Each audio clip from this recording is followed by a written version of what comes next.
E, Reni, foi um ataque, teve alguma coisa desse tamanho? É sem precedente? Como que foi? Sem precedentes, o maior... terra e pelo mar. E mar, é. Caramba. É o maior ataque da história de Israel, o maior ataque terrorista. Todo mundo está chamando do 11 de setembro de Israel, né? Alguém está comparando com o Pearl Harbor também pela surpresa. Pela surpresa. A surpresa e o número e a violência, o número de mortos são os elementos assim marcantes do ataque. A questão da surpresa remete à guerra do Yom Kippur nos anos 70, que é um feriado judaico, o feriado mais importante também. Agora, assim, acho que o número de mortos, os sequestrados e a maneira como ele foi feito e as imagens, a quantidade de imagens choca e deixa, assim, assustador, né? E óbvio que mostra o quanto que o terrorismo é uma ameaça, quanto que esse tipo de forma de combate, esse tipo de uso da força política. O terrorismo é um uso da força política, né? Você tem um objetivo, você tem que ter um objetivo político. Como é que você distingue ou separa, por exemplo, sei lá, uma organização criminosa comum, como o PCC, de uma organização terrorista? A organização terrorista também é criminosa. Certo. Mas ela tem um objetivo político. O fim dela é político. O que significa dizer que o fim é político? Ela quer destruir um Estado, ela quer recriar um Estado, ela quer autonomia, ela quer alguma coisa política. O PCC não quer nada político, ele só quer a atividade dele econômica criminosa, entendeu? Ele não tem um objetivo político. E isso mostra que o terrorismo como arma política está vivo e assim, está vivo e ele pode a qualquer momento produzir estragos assustadores, como que a gente está assistindo ali.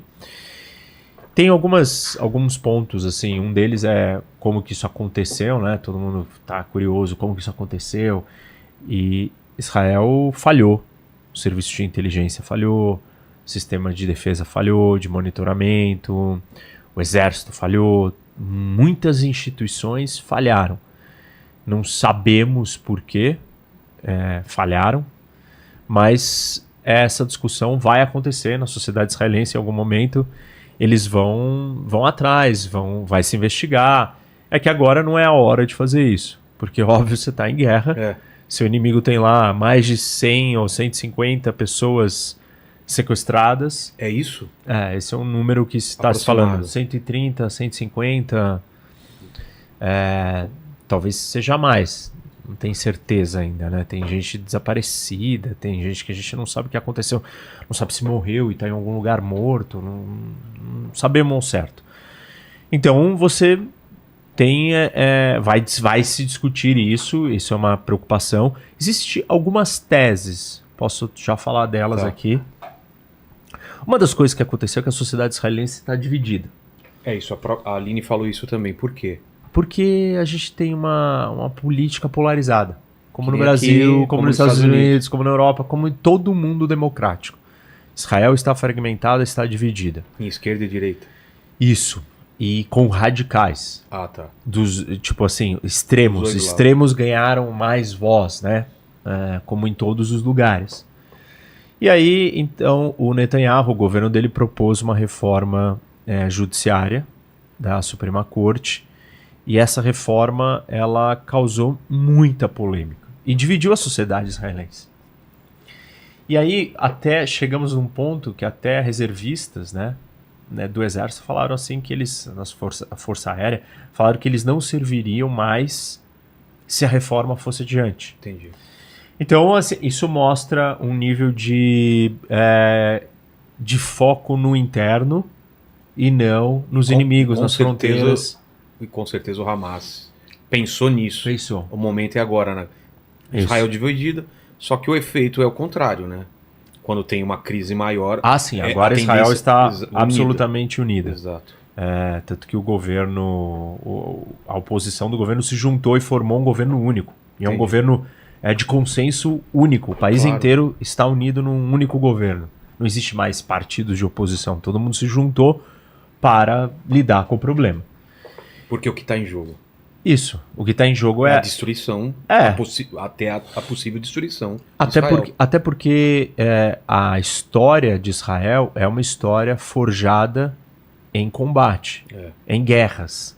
Por quê? Foi atacado, porque teve que vencer, porque teve que lutar para sobreviver.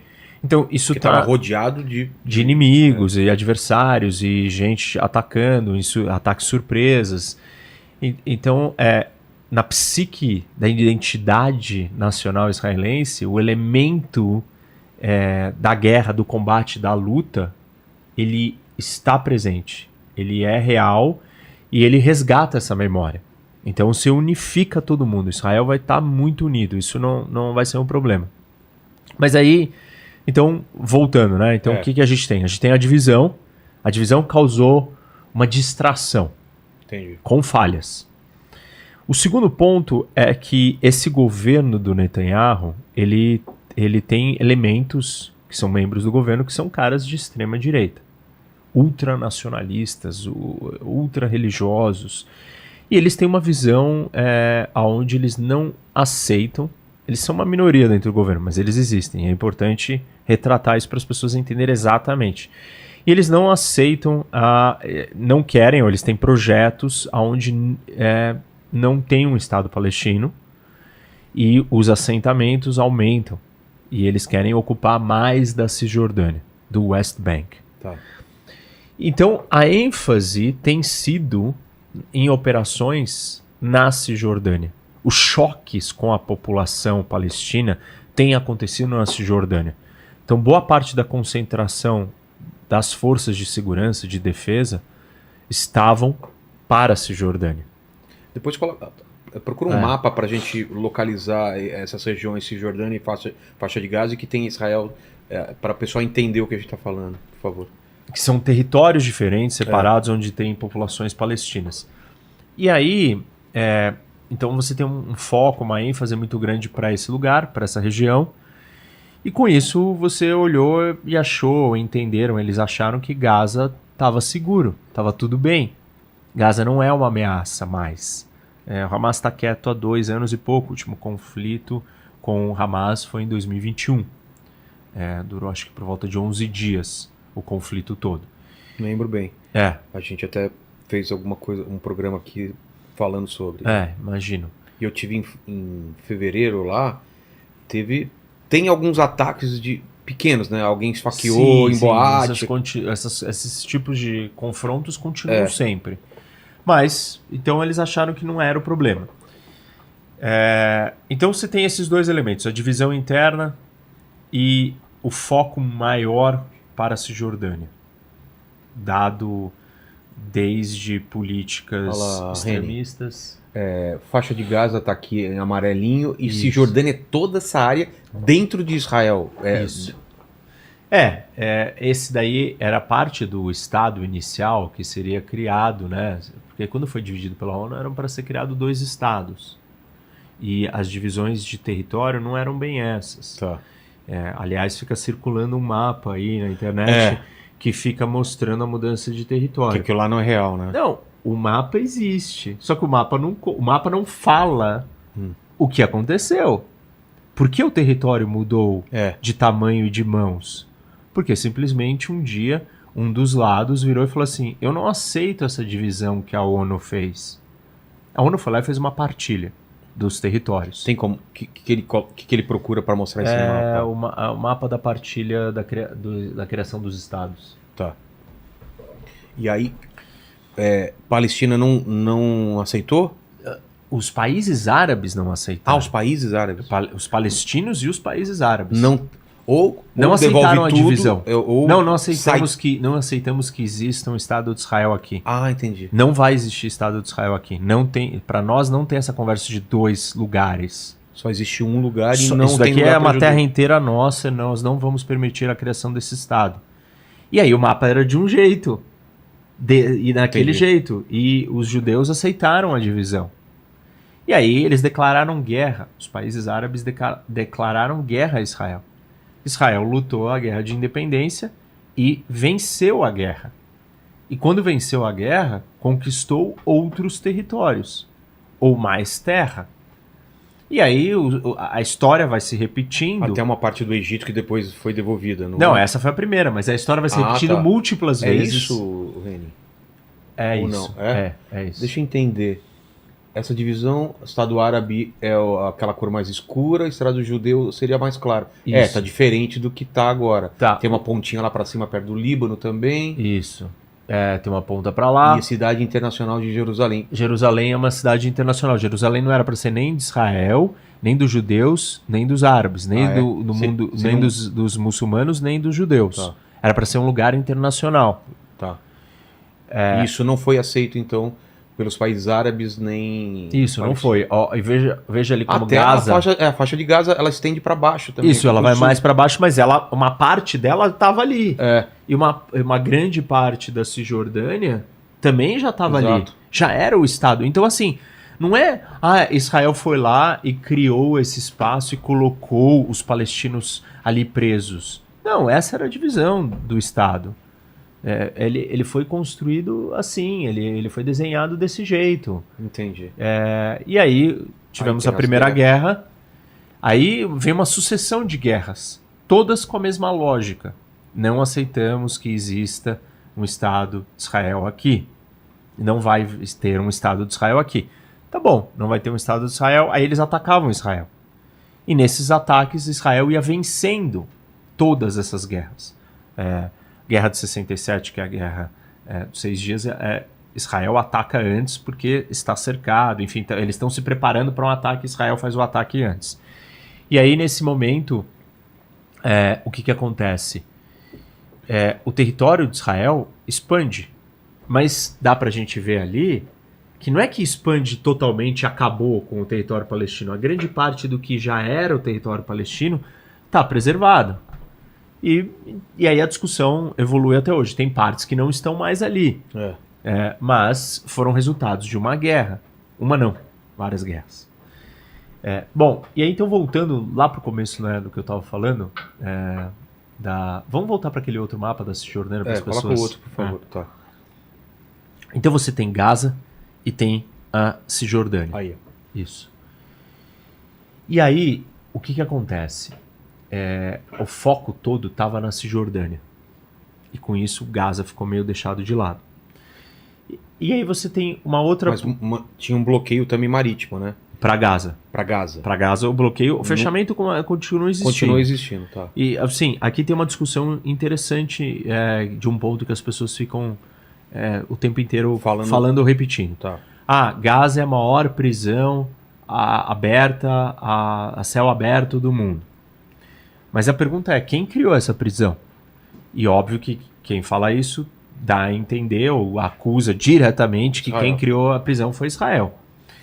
E assim, o que é uma prisão? É um lugar fechado, que você não pode entrar e não pode sair, que alguém te trancou lá dentro. Só que não foi Israel que criou essa prisão. Quem criou essa prisão foi o Hamas. Como que ele criou essa prisão? Porque ele declarou guerra a Israel. E quando ele declara guerra a Israel, aí você vai fechar suas fronteiras. Qualquer país que declarar guerra a um outro, os países vão fechar suas fronteiras. E assim, né, se a gente olha ali naquele mapa, Rafah ali, tá vendo? Ali embaixo, na faixa de Gaza. Rafah... Sei. O último ponto perto ali. do Egito lá, isso. Na fronteira com o Egito. Tá vendo que a faixa de Gaza faz fronteira com o Egito? Então assim, Israel e Gaza, ou Hamas, estão em guerra. Tá. São inimigos mortais. A fronteira é fechada. Não é fechada totalmente, porque mantimentos, alimentos, um monte de coisa chega em Gaza via Israel.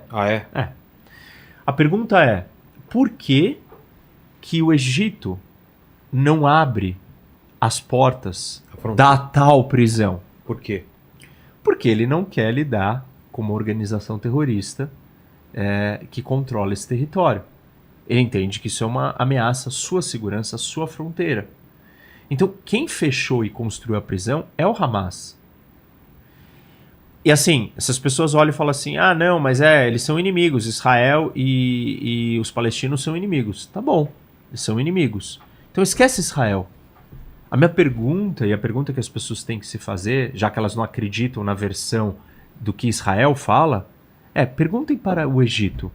Egito, por que você não abre a sua fronteira Para um livre acesso Isso. das duas partes. Por que Egito, você transforma Gaza numa prisão? Por que você faz isso, Egito? Se as pessoas não confiam no que Israel tem a dizer sobre o que é o Hamas, o que ele está armando, planejando e fazendo lá dentro, a pergunta que tem que ser feita é para o Egito. Geograficamente está ali, tem uma fronteira. É muito óbvio. E a resposta é do Egito porque o Hamas é uma ameaça. Porque o Hamas é uma organização criminosa, uma organização terrorista, violenta.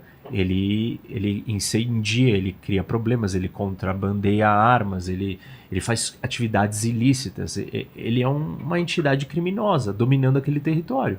E apoiado pelo Irã ou não? Apoiado pelo Irã. Isso é sabido? Sabido, financiado pelo Irã. O Hamas não tem só o apoio do Irã. Já teve apoio do Catar em níveis diferentes. Já teve apoio da Turquia, ainda tem apoio da Turquia também, mas pelo Irã, principalmente hoje. E dando contexto também, estava se encaminhando um acordo entre Israel e a Arábia Saudita também, que incomodou também o pessoal. Isso tem a ver um pouco? Tem tudo a ver. Mas acho que vamos segurar essa vamos ideia, mas lembra dela, Tá. que ela é importante, mas ela envolve um jogo maior. Tá. Mas é assim, então voltando para essa noção, né, da ideia de que o Hamas está isolado e que os palestinos em Gaza sofrem por causa de Israel. Eles sofrem por causa do Hamas. O Hamas não é os palestinos, ele não representa todos os palestinos, mas ele tomou o poder à força. Ele ganhou a eleição do Fatah, da Autoridade Palestina, e aí ele instaurou a sua ditadura. E na sua ditadura ele massacrou e matou todos os rivais políticos. E transformou aquilo nesse lugar terrível que é Gaza. Então é importante as pessoas entenderem que esquecem. Você não acredita num argumento de Israel? Você acha que Israel está mentindo porque Israel é o inimigo dos palestinos? Então as pessoas têm que perguntar para o Egito. E tem que ouvir a resposta do Egito.